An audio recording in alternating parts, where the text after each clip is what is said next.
Hello, I'm Beth, and welcome back to Social Leopards. Today, I'm going to talk a little bit more about anxiety. Not the light passing kind that shows up before a presentation or when your phone battery flashes red, but the kind that lingers and whispers and sometimes might even shout.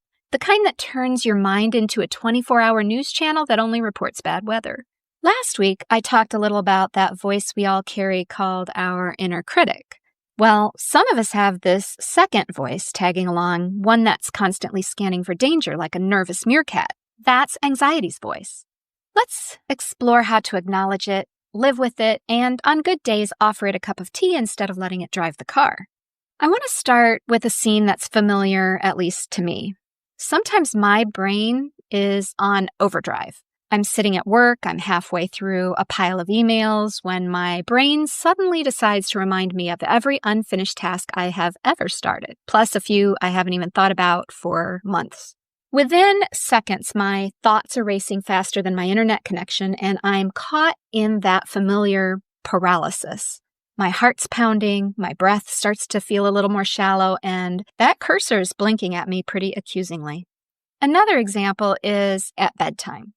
I've got the lights down, I've got myself all situated in bed, and my mind, as helpful as ever, starts replaying some meeting from earlier that day in full detail.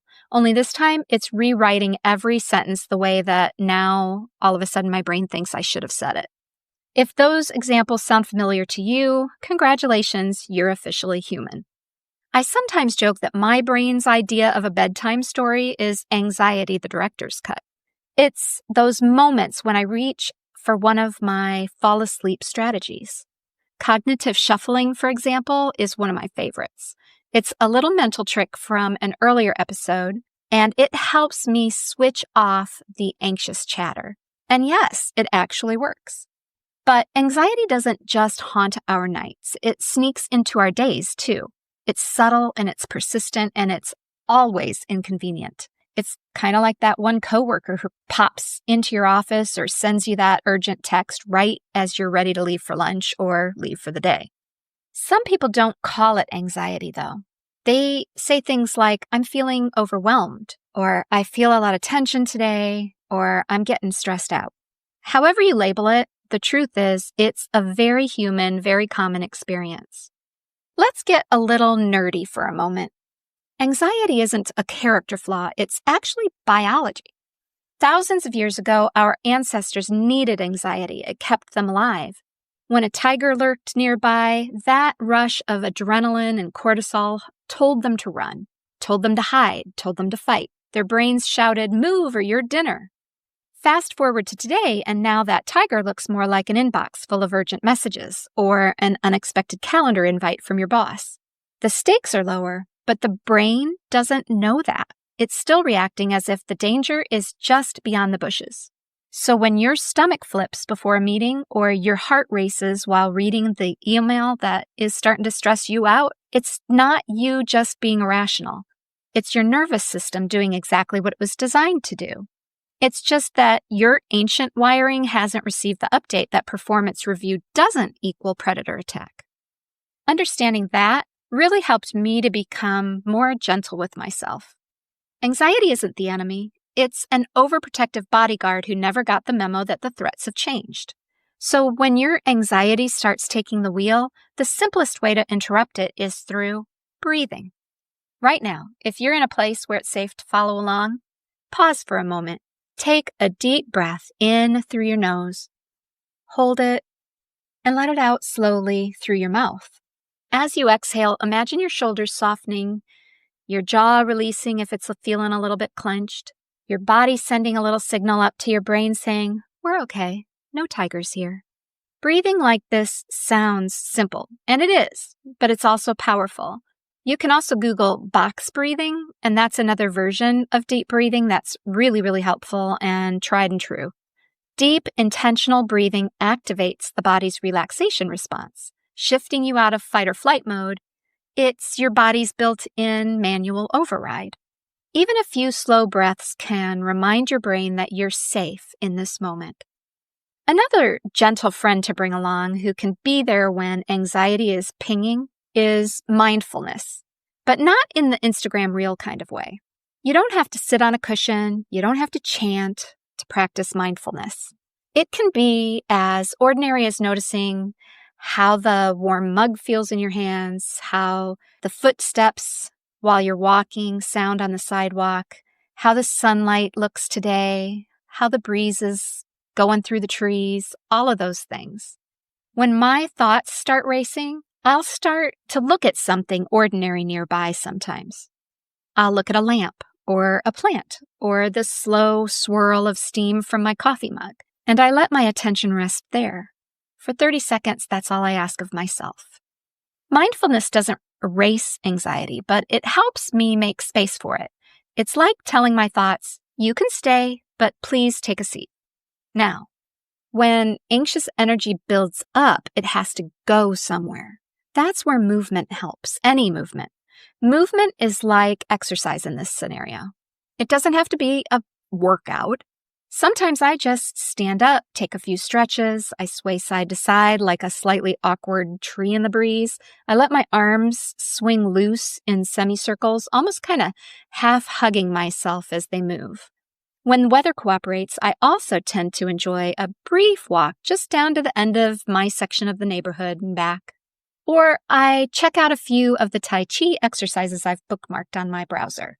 There's something magical about giving the body a chance to move through the feelings that my mind can't quite process, or maybe it's just that my mind's not ready to process those thoughts. Motion helps emotion find its way out. And then there's my favorite strategy, talking it out. Sometimes I call a friend or, bless his heart, talk to my husband. I'll unload whatever's weighing on me, the worry I can't quite shake or the story my brain keeps replaying. When my mom was alive, she was my go-to for those talks.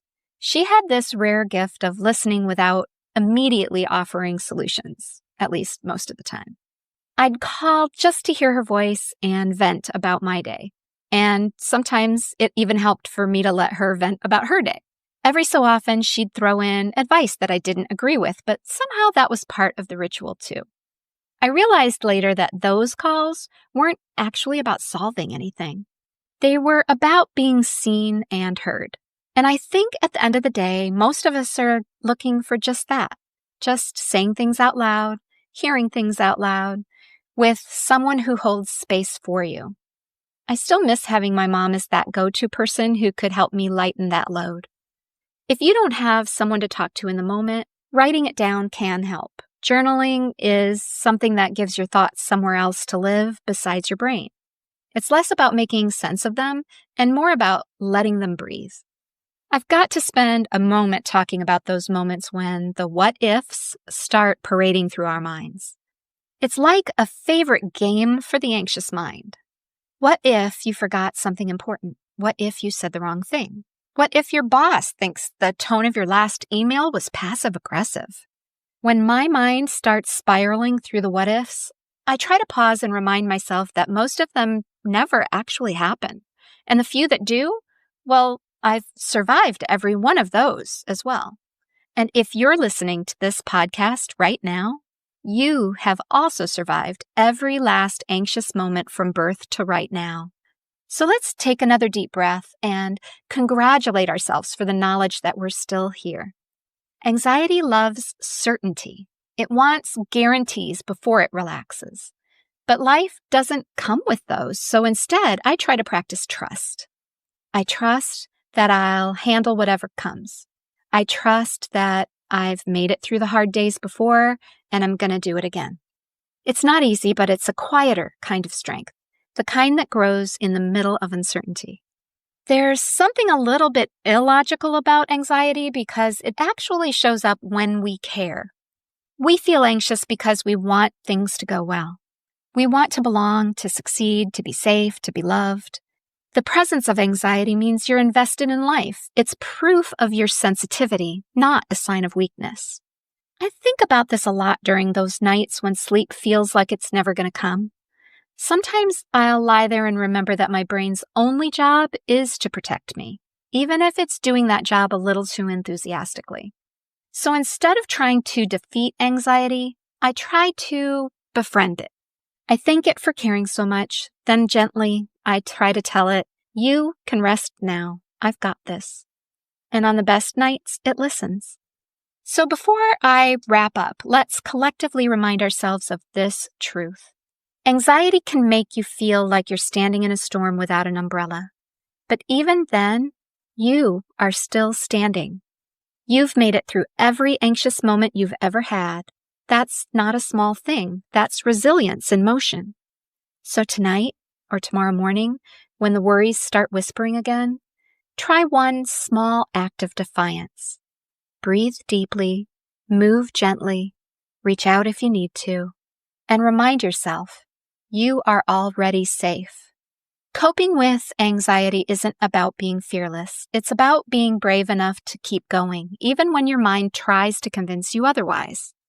Thanks for listening to my thoughts today. If you enjoyed this episode, I'd love it if you subscribe, share with a friend, drop a comment, or just take a moment to breathe a little deeper right where you are.